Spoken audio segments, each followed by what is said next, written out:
Inspiratif hidup. Jangan jadikan kegagalan kemarin sebagai penghambat hari ini. Semangat untuk membuat hari esok lebih baik melalui hari ini.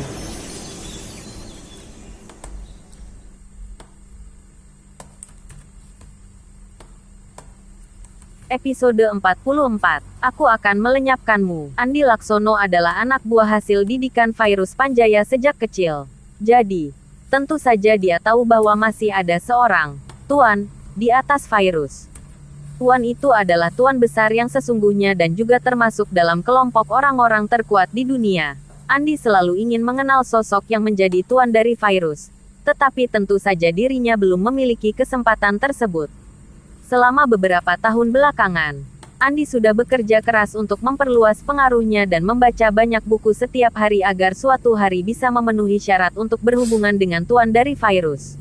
Andi sangat terkejut dan berkata, "Tuan muda ada di Jakarta. Sungguh tidak disangka-sangka. Tuan muda sudah berada di Jakarta selama 3 tahun dan akan terus tinggal di sini selama 1 atau 2 tahun ke depan." Terang Virus, "Oh, ya. Bukankah kamu terus melakukan perekrutan di Asia Tenggara selama beberapa tahun terakhir ini? Kenapa tiba-tiba kembali?" Andi menjawab, "Saya memiliki seorang saudara di Jakarta yang bernama John. Dia mengalami sedikit masalah. Jadi saya membawa ratusan preman yang saya rekrut dari negara-negara di Asia Tenggara untuk membantunya membereskan masalah itu. Saya juga sekalian membawa orang-orang pedesaan untuk melihat-lihat kota besar di Indonesia karena banyak dari mereka tidak tahu harus menggunakan uangnya untuk apa." Virus mengetahui rencana dan ambisi Andi di negara-negara Asia Tenggara. Bahkan, semua yang dilakukan Andi juga merupakan saran dari Virus. Negara-negara Asia Tenggara yang dikunjungi oleh Andi tidak begitu jauh dari Indonesia. Jadi dia bisa pulang dan pergi beberapa kali dalam sehari. Bagi para pemimpin mafia, hal ini akan memudahkan mereka untuk melarikan diri atau menyewa pembunuh bayaran. Virus mengerutkan keningnya dan mengingatkan, "Suruh anak-anak buahmu itu untuk tidak bertindak sembarangan. Jika kalian sampai mengganggu tuan muda, aku akan membuatmu menanggung akibatnya." Mulai timbul kecemasan di hati Andi. Hal ini dikarenakan ratusan orang yang dibawanya ini semuanya berasal dari tempat-tempat kumuh di Thailand, Vietnam, Myanmar, dan negara-negara lainnya sehingga mereka semua susah diatur. "Tuan Virus, bisakah Tuan memberitahu seperti apa rupa Tuan muda agar jangan sampai anak buahku tidak mengenalinya?" pinta Andi. "Jika mereka sampai menyinggung Tuan muda, bukankah itu sama saja dengan pelanggaran yang pantas mendapatkan hukuman mati?" Virus menghela napas tanpa daya. Kemudian berkata, "Jakarta yang bersih ini langsung jadi kotor karena kedatanganmu." Tidak lama kemudian, Virus memerintahkan anak buahnya untuk mengirimkan sebuah foto pada Andi.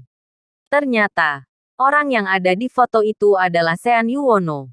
Sebenarnya Virus merupakan pengurus rumah tangga di keluarga Yuwono. Meskipun hanya seorang pengurus rumah tangga, Virus berinvestasi dengan kakek Sean selama beberapa tahun ini. Memiliki aset-aset kecil senilai puluhan triliun bukanlah suatu masalah besar baginya. Selain itu, Virus sudah banyak membantu dan membiayai banyak orang selama bertahun-tahun. Jadi, Andi hanyalah satu di antara sekian banyak orang tersebut. Begitu melihat foto Sean, Andi langsung memujinya. "Tuan muda sangat tampan." Pada pandangan pertama saja, orang-orang pasti tahu bahwa Tuan muda adalah putra dari keluarga terhormat. "Saya benar-benar berharap suatu hari nanti bisa bertemu dengan Tuan muda." Virus memperingatkan dengan nada bicara yang dingin. "Tuan muda sedang melakukan misi pelatihan keluarga. Jadi jangan ganggu dia. Jika aku membutuhkanmu, aku akan menghubungimu." "Baik," sahut Andi dengan penuh hormat. "Ya, sudah. Ayo main catur denganku. Aku ingin tahu kamu sudah ada kemajuan atau tidak." Pagi-pagi benar, Sandi sudah tiba di kantor grup Citra Abadi dan sudah menunggu di ruang rapat selama 2 jam penuh. Sama seperti saat ayahnya pertama kali datang, Sandi juga tidak berhasil bertemu dengan Presdir Yuwono. Tidak hanya itu, bahkan segelas air pun juga tidak disuguhkan padanya. Sebenarnya apa maksud si Presdir Yuwono ini? Jelas-jelas dia menyukai Yuana, tapi dia malah bersikap begitu dingin pada kakak iparnya ini. Temperamen orang-orang kaya ini memang benar-benar sangat aneh, keluh Sandi. Sandy lagi-lagi melihat riwayat obrolannya dengan John. Begitu teringat bahwa Sean bekerja sebagai pengawal di perusahaan ini, dia segera menelepon Sean. Di ruang kantor Presiden Direktur, Sean agak terkejut saat melihat panggilan masuk dari Sandy. Tentu saja dia tahu bahwa saat ini Sandy sedang dibuat menunggu berjam-jam di ruang rapat. Apakah akhirnya dia percaya bahwa aku adalah Presdir Yuwono? Sean bertanya-tanya. Halo. Sean menjawab teleponnya. Siapa sangka? Sandy justru menyahut dengan nada yang arogan. Heh, Sean. Kamu di kantor, kan? Datanglah ke ruang rapat sebentar. Mendengar nada arogan Sandy, Sean tahu bahwa orang ini masih belum menyadari bahwa dirinya adalah Presdir Yuwono. Jika tidak, mana mungkin Sandy berani berkata seperti ini? Sean tidak ingin menemui Sandy dengan identitasnya sebagai Presdir Yuwono. Akan tetapi, sebagai mantan adik iparnya, Sean bersedia untuk datang dan melihat apa yang sebenarnya ingin dikatakan oleh Sandy. Begitu Sean memasuki ruang rapat, dia menatap Sandy dan langsung bertanya, "Ada perlu apa mencariku?" Sandy balas bertanya, "Di mana Presdir Yuwono?" Sean memandang Sandy dan menjawab, "Presdir Yuwono.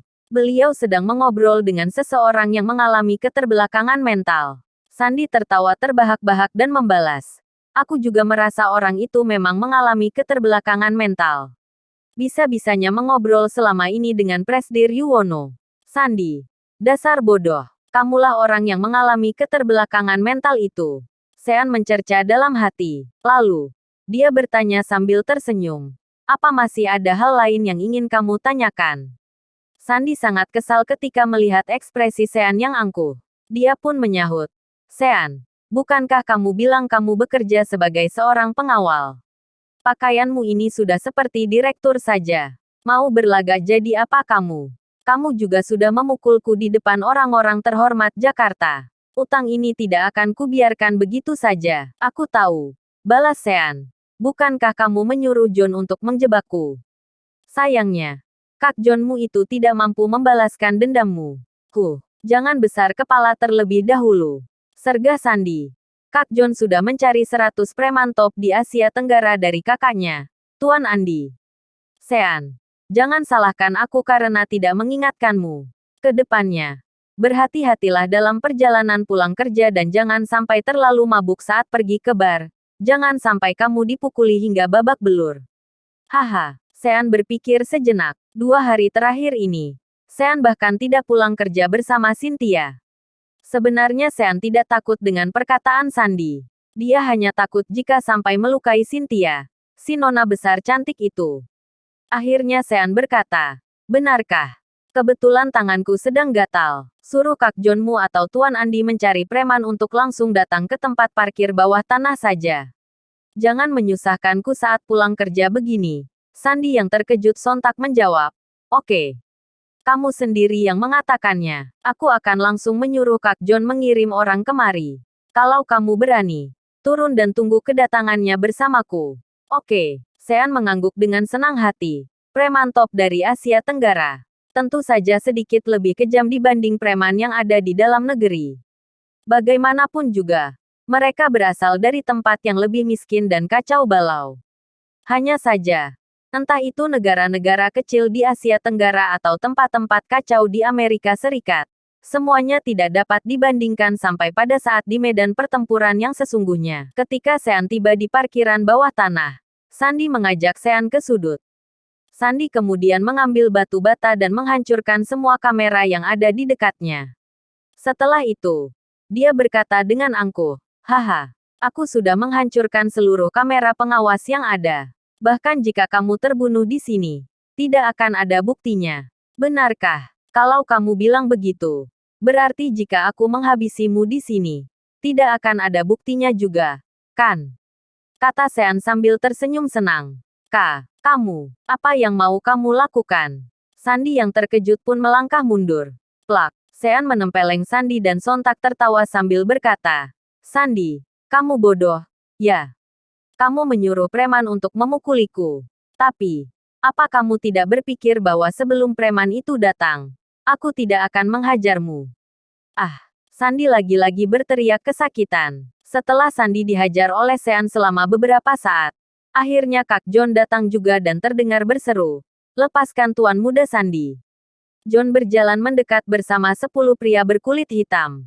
Sandy buru-buru melarikan diri ke belakang John. Kemudian berseru pada Sean, "Sean, hari ini aku akan melenyapkanmu hingga kamu bahkan tidak bisa menjadi pengawal lagi." Bersambung. Episode 45. Menaklukkan Sandiwangsa. John segera memberi perintah. "Serang." Ke-10 jagoan dari Asia Tenggara segera maju menyerbu. Bak, buk, plak, plak, plak. Suara perkelahian sengit terdengar di tempat kejadian. Sial. 10 orang ini benar-benar tidak biasa. Begitu mereka bertarung, Sean menyadari bahwa bahkan jika dia bisa mengalahkan 10 orang ini, dia sendiri pasti juga babak belur. Melihat pertarungan di antara mereka, John berseru dengan penuh semangat. "Sean, kamu memang bocah yang hebat. Kamu yang seorang diri bahkan bisa melawan 10 orang yang sudah dipilih Tuan Andi secara hati-hati. Begini saja." John memberikan penawaran. "Asalkan kamu mau berlutut, mengakuiku sebagai Kak John, dan kedepannya mau menjadi anak buahku, aku akan memaafkanmu. Bagaimana?" "Kamu tidak pantas," jawab Sean. John tersenyum, mengambil ponsel, dan segera menelepon Andi untuk memberitahu. "Tuan Andi, Tuan perlu mengirim 10 orang lagi kemari. Menurut perkiraan saya, ke-10 orang ini akan segera dilumpuhkan dalam waktu 10 menit lagi." Apa? Pada saat ini, Andi baru saja selesai bermain catur dengan virus. Andi pun dengan bersemangat berkata, "Ternyata di dalam negeri ada seorang jagoan yang bisa melawan 10 orang sekaligus. Aku harus mendapatkan orang berbakat seperti ini. Jika aku bisa mendapatkan preman top semacam ini dan memberikannya sebagai hadiah untuk Tuan Virus, tentu saja Tuan Virus akan memberiku penghargaan," pikir Andi. Lalu, dia berkata pada John, "Beritahukan lokasinya padaku. Aku akan segera ke sana." Andi bergegas pergi. Ketika Andi tiba di parkiran bawah tanah, ke-10 orang-orang yang dikirimnya terlebih dulu sudah tergeletak tak berdaya di tanah. Sementara Sean, pakaiannya sedikit koyak, tetapi tidak terluka sedikit pun. Sandy tahu bahwa Andi adalah bos besar John, jadi dia buru-buru menyanjungnya. Lalu, dia berseru, "Tuan Andi, bunuh anak itu." John mencengkeram wajahnya yang baru saja dipukul Andi hingga bengkak sambil berkata, "Tuan Andi, dari awal saya sudah bilang bahwa 10 orang tidak cukup, langsung kirimkan saja 100 orang untuk menghajarnya. Menyingkir, biar aku lihat seperti apa rupa seseorang yang bernama Sean Yuwono ini." Seru Andi sambil mendorong John dan langsung berjalan ke arah Sean.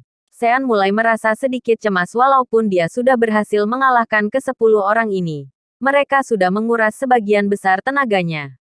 Jika ada 10 orang lagi, sepertinya Sean tidak akan bisa mengalahkan mereka. Melihat Sean terengah-engah, Sandy tertawa terbahak-bahak dan berkata, "Haha. Sean, kamu capek? Ya, masih ada 10 orang lagi di sini. Ayo terus pukul. Jika kamu berhasil mengalahkan mereka, di luar masih ada 80 orang lagi. Lebih baik cepat berlutut dan memohon ampun pada kami saja." Andi mendekati Sean selangkah demi selangkah. Sementara Sean sama sekali tidak berniat untuk memohon belas kasihan.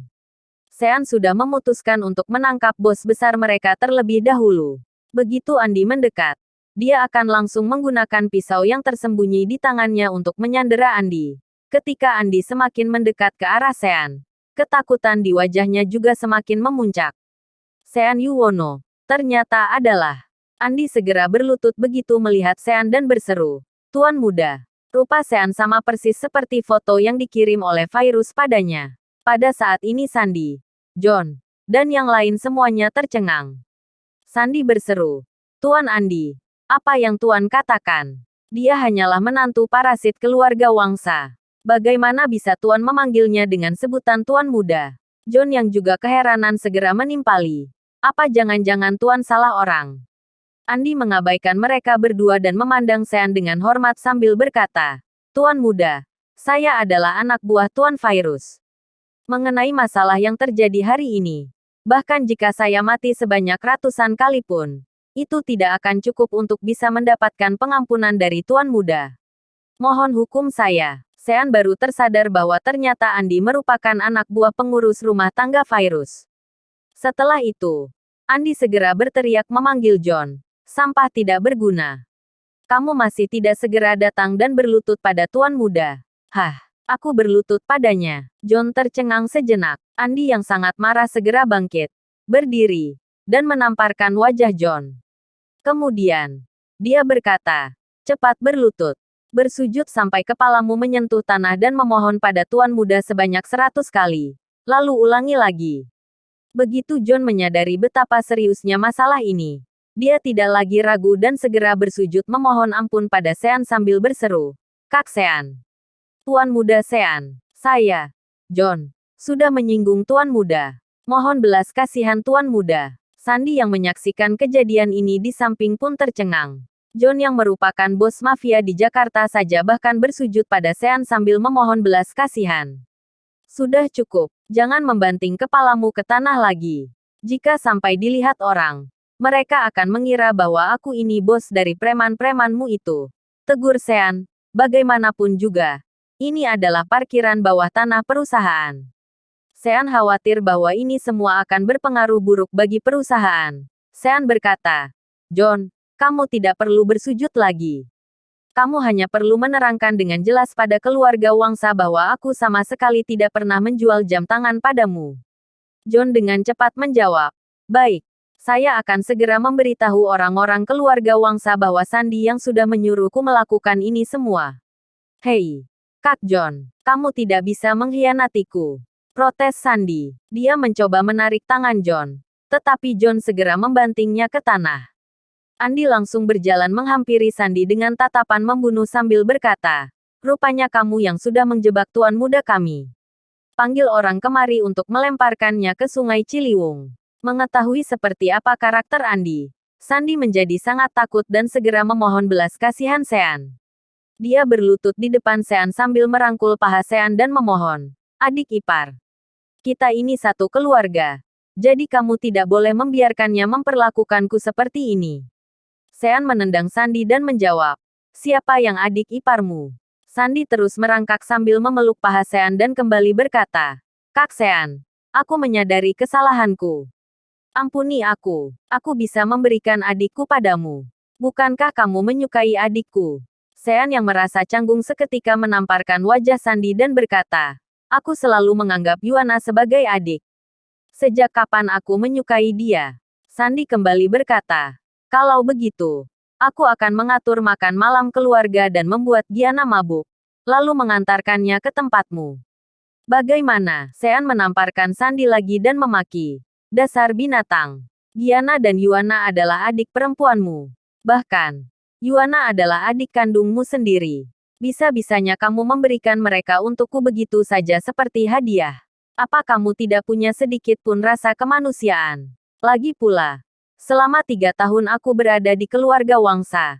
Sejak awal aku sudah memiliki banyak kesempatan jika aku memang memiliki pemikiran seperti itu.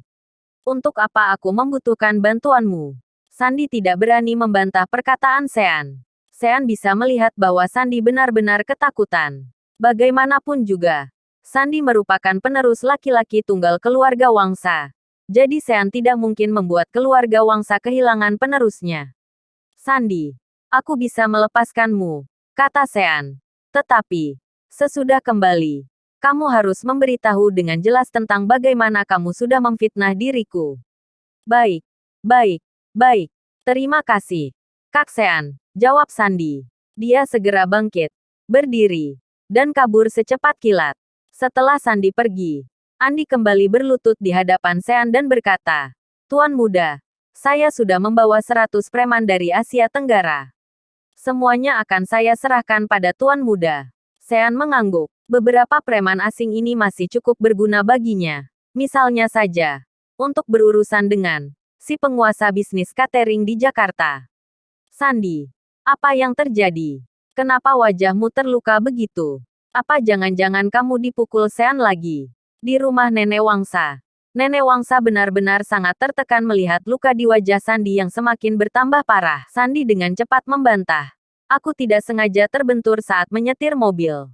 Tidak ada hubungannya dengan Sean. Tidak lama kemudian, Sandi menatap Nenek Wangsa dan keluarga Giana sambil berkata, "Nenek, Paman, sebenarnya yang mencuri jam tangan Richard Mille itu bukanlah Sean.